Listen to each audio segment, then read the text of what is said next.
What to expect from an internship. My first one, when I was in film school, was working for Conan O'Brien over at NBC. And I remember walking into that world thinking, it's NBC, it's late night, it's celebrities. This is going to be awesome. This is going to be everything I imagined. And then I got there and you start to realize something pretty quickly. And that is that everything you see on television is fake. From the hair to the makeup to the guests to the dialogue to the conversation to the segments, from the set that can be knocked over with a gust of wind. What you see on camera might be polished, perfect, and glamorous, but what's off camera is just a bunch of sheetrock walls and offices with holes in them, messy desks, and a bunch of people stressed out trying to make it through the day. And that was my first real lesson in television. Now, years later, having built my own company, having my own interns here come through these doors quite often, I think a lot about that old version of myself, and I see a lot of the same expectations and mistakes being made by young interns today. So here's my advice for you if you are happening to intern in film and television. First, manage your expectations. You might be there for months and only walk away with 2 new pieces of knowledge, and that's perfectly fine, because it's better to learn maybe 5 real things, meaningful things, than 30 watered-down ones that don't stick. Second, don't get caught up in the celebrity of it all.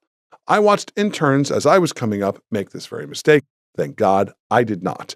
But I remember there was one at Conan, and on like day 2 of the internship, he brought his entire extended family to tour the studio. Day 2. That's a bad call, and he didn't last long. You have to read the room. It's a common thing to understand, but it's also one to remember. Yes, you might be around celebrities, but just act normal. Treat them like regular people.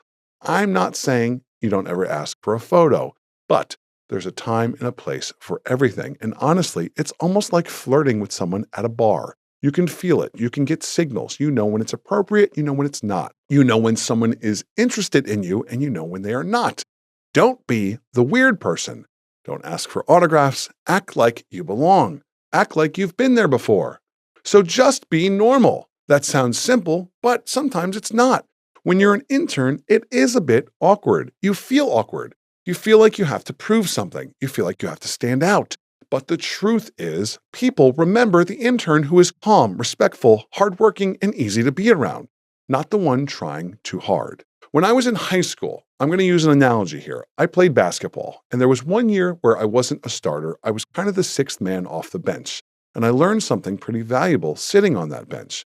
Whenever my coach would look down the line of players who were not in the game, looking for a sub, what I found was when I would look him right in the eye and make direct eye contact, every single time without fail, he would say to me, "Matt, let's go." I wasn't loud. I wasn't bothersome. I didn't ask to go in. I wasn't aggressive. It was about timing. It was about awareness. It was about preparedness. And it was about capitalizing on a moment. Interning is the exact same thing. When I was at Conan, I waited, I watched, I learned. And when an opportunity opened up, I surely took it. That eventually led to me working on a show called the Ahmad Rashad Sports Desk. And then more opportunities would come after that. But I never forced it. I was always ready. I was always patient. I was always listening, waiting for an opportunity to be born and then capitalizing on it. And that's the mindset you need. You're there for opportunity. You're not there to be awkward, aggressive, and try to make attempts at climbing the ladder at the wrong time. And I'll say this. One of the biggest mistakes I see interns make today, even here at Redline, is that they expect too much. They try too hard. You must manage your expectations. You're not walking out of an internship like Steven Spielberg, ready to make your next $40 million Hollywood film. You need to listen more than you need to talk. You don't need to reinvent the wheel, and you don't need to go rogue. You need to respect the people who've been doing this longer than you. You're there to learn, not to educate. Even if you might think something could be done better, it's not your role until someone asks you. Don't offer it up, not yet anyway, because you must be patient, you must be aware. And if you show up consistently and act like you belong, your moment will come. And then when it does, you must be ready for it. And that is today's Way Back Wednesday.